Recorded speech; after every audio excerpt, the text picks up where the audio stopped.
Chambless, welcome to Spleen. Heat it up. Yeah, we walk in and we were presented immediately with this monster. I go spooky, kind of bony, looks like. Yeah, it's like an anthropomorphized crowd control barrier. Okay, crowd control barrier. That's like was the starting point that I abstracted from, and I imagined this thing like bent in on itself, anthropomorphized into like a little creature. And the creature is like stuck in some sort of mud or tar. It's actually black latex trying to pull itself out. So it's sort of this moment of, trying to pull oneself out of quicksand or something, but then being pulled back in. So when I think crowd control barrier, are we talking like, if I'm at like a music concert and like the thing that divides the crowd from the stage? Yeah, like the metal barriers. Just like the metal gate. Yeah, I mean, they were used a lot in protest recently. I saw some interesting ways that they were like co-opted and used and like tied together with like cable ties and used for purposes that were not what they were intended for. So I'm interested in the politics of space and architecture. That may be one of the most unique inspiration points of any art that we've seen. But then it's like a little creature, right? Yeah. Like it's like a creature that's like crawling out of the Black Lagoon. Yeah. The world I've created with my art is like a fantasy world. Yeah, because I think when I've seen your work before, I'm familiar with some of the wall pieces and the houses. This is earlier. This is like the oldest piece here. A lot of the earlier work were these like large pieces that were almost like actors on a stage set. And then I did choreography drawings of different like ways they could be oriented. If the houses are sort of sets in which like action can take place, these are characters maybe. Wow. But I kind of made characters before I made sets. And now I just sort of am back and forth between the two. And do you have like background in performing arts at all before getting into visual art? Interesting. No, well, I mean, I think my mom was a stage actress. Okay. In like a community level. Okay. But no, I come from pretty far outside of the art world. Okay. But I also went to Cal Arts, and so it's founded by Walt Disney and has like this big animation. So I think it's the best animation school in the world. Oh, I didn't know that. Country or something. Okay. But there's like this element of like surrealism and then this like Disney fantasy. If we can go start with these houses. Yeah, these are like a doll house or a model house. The outside is material that mimics bone. It's a process I came up with in grad school. Then the inside is covered in black latex and it's a psychic space. Somebody pointed out to me recently that it's interesting, the bones are like the architecture of the body, but like that's what's existing on the outside of this. You're flipping it. Question, when you've referenced latex several times, how is this latex? You brush it on. Okay. It's just a plastic compound that can be like added together, and then you add in a black dye. Okay, so bone on the outside. And then this is actually, I bought this like sacral vertebrae, a human bone on the dark web. Okay. And then I cast it in resin and cut it in half. And so this is one half of that sacral vertebrae, and the other one is hanging in that house over there. Okay. So you're bringing the bone into the interior space. Yeah, it's a character now though. It looks like a person, maybe, or a doll. Yeah, I think they're cool. I think there's something beautiful about them. They get spooky, but I'm not like turned off by them. I'm kind of like, oh, what's going on? Yeah. From that, the choice to go with this kind of texture and tone, are you trying to explore this kind of dark mystery at all? Or is that just your preference of palette? Well, the home is a loaded space for anybody. Yeah. I think that what I was interested in doing with the houses was eliminating my personal narrative from it and just sort of creating a space where people can project their own experience into the objects. I think the exteriors are very performative. They have a relationship to like animation or like cartoons or certain forms of like surrealism. And then the interiors are very dark and mysterious. And empty too. There's nothing there's nothing in there, so we kind of are able to put in some of our own. So I think that was the intention, was that these objects would be used for people to project what they need to project into the object from their own experience. Does the home, is it more of a concept for you? Do you pull from some of your own, like when you choose these shapes and? So I find houses. You find houses. So I can't just build a house to use. Like this house, for example, a family in Pasadena gave it to me. The grandfather had built it for the mother. She'd played with it her whole childhood. Her daughter had just finished playing with it. So this is like almost 100 years worth of being in this family. Wow.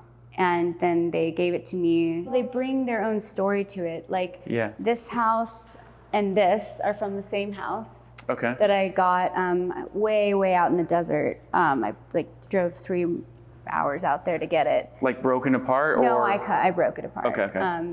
But I just like knew I wanted this like tower, and I also wanted to have a broken, which is something I'm exploring more. And then like this is from a kit.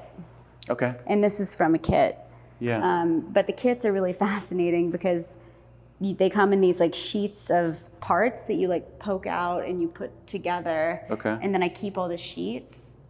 And the sheets will eventually be either used for drawings or prints or cool. some sort of project. I believe that all materials are found objects, and they all carry like a cultural signification to them. Do you find reusing materials helps get you started in ways that just building something out of nothing would be harder? Yeah, I have a limited palette of materials that I sort of remix. Yeah. So there's like the bone and the black latex, and my earlier work involved these artificial pearls. There have been some works that have involved these golden plastic Easter eggs, like the project I did for Frieze earlier this year. And there have been other sculptures. Now these stained glass windows of saints have entered the equation. It's a limited material palette. In order to kind of like build content not only through what you're seeing, but through which materials are used. So these windows, I see it, it's like, oh, there's kind of like a nice splash of like history and color and message and meaning. I had a dream where I was trapped inside of this house, and there were stained glass windows, and it was this like woman in a stained glass window, and all the windows are the same in the house, and I like couldn't find my way out of the house. And so I was like, I obviously have to put stained glass windows in my house. So I found this printer in, I think, Copenhagen, who made them for me. Cool. So they're like the same woman facing one direction or the other. Is it accurate to say these are doll houses, or is it more just toy houses, or like kind of the roots of them? Well, I call them Ghost Complex. That's the name of the series. So they're sort of, I think that they are definitely more in the realm of a model of a house. Sure. They're not representing a house. They're like a model of a house. But the root, they're started from doll houses.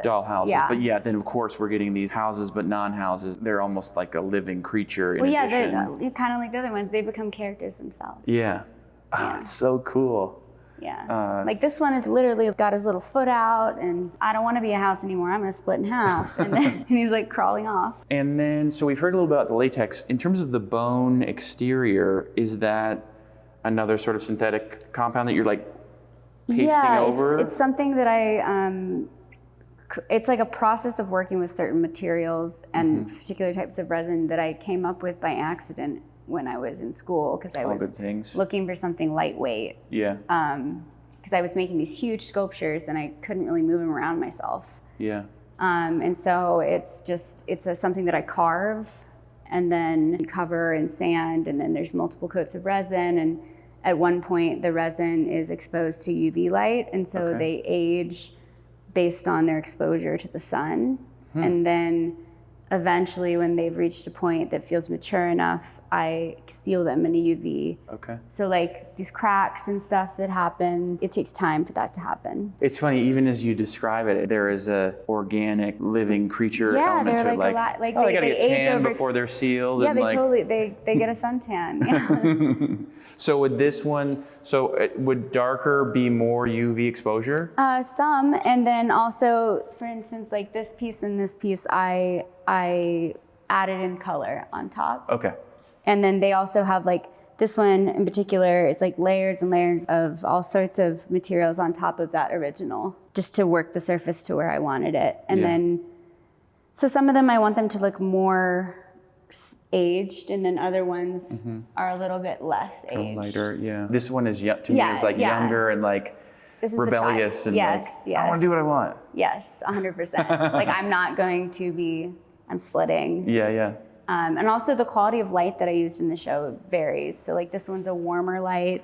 This is a slightly cooler light. Yeah, a little wider. And then the light here used for the record piece is like a blue light. What is that? They smuggled music into the USSR during the Cold War by, what is it called? Like imprinting it, I guess, on X-rays. Really? Okay. Yeah, so it plays. And this is a Doors song. And it's printed on... So it's an X-ray that I bought from a woman in Odessa during the war. Okay. I've been buying these records from her. And I have like Led Zeppelin, I've got Pink Floyd, I've got a whole collection now. And then it's a light box that's installed. Okay. So that, we installed it in the pedestal, but that would ideally be installed either in the floor or in the wall when it goes to like its forever home. Yeah. Yeah. Okay, I think I get it. But so could you put that on a record player and it would? Yeah, hypothetically, you would have to put something under it, I think, or over it, or. Okay. But I think it will work. It's just one song, though. Oh. I just think it's so interesting. It's like they're so desperate to get art. Yeah. In that they're willing to go to all this trouble, and then it's like imprinted on the body. Yeah. In order to like cross these boundaries. Wow. Yeah, it's really beautiful when you put it that way. It's a beautiful metaphor. Yeah. Okay, so then stuff ends up on walls too. So then I got interested in putting houses on walls because I wanted an aerial view. From afar, it's like a modernist composition. Okay.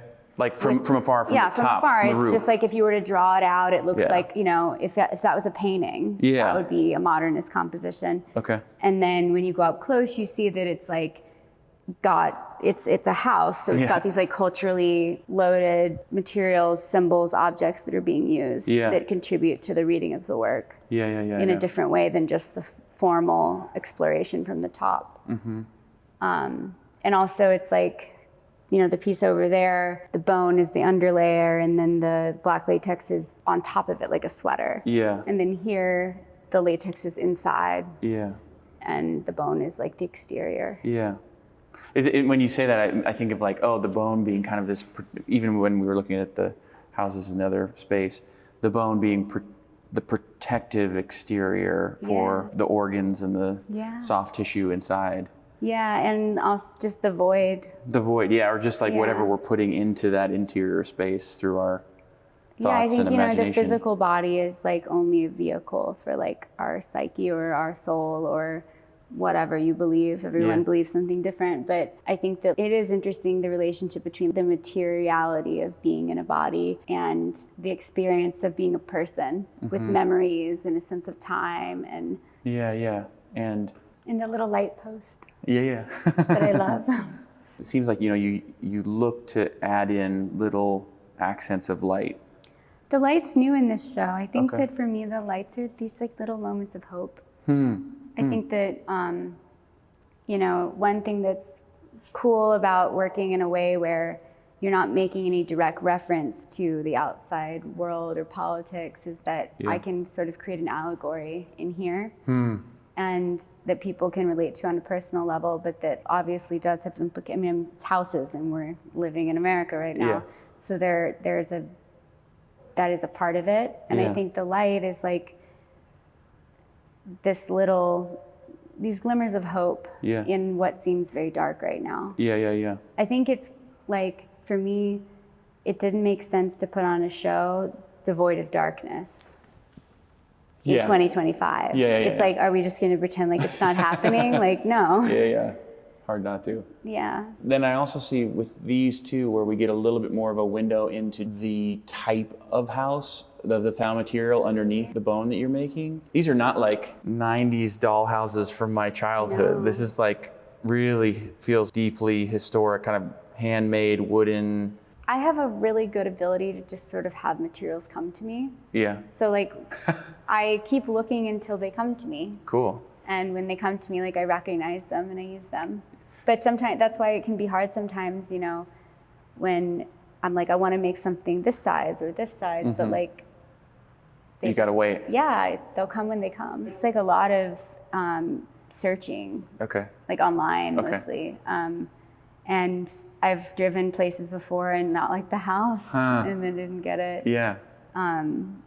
Yeah. I also kind of like them to be very intricate but like messed up. having some story to them, some years, some age.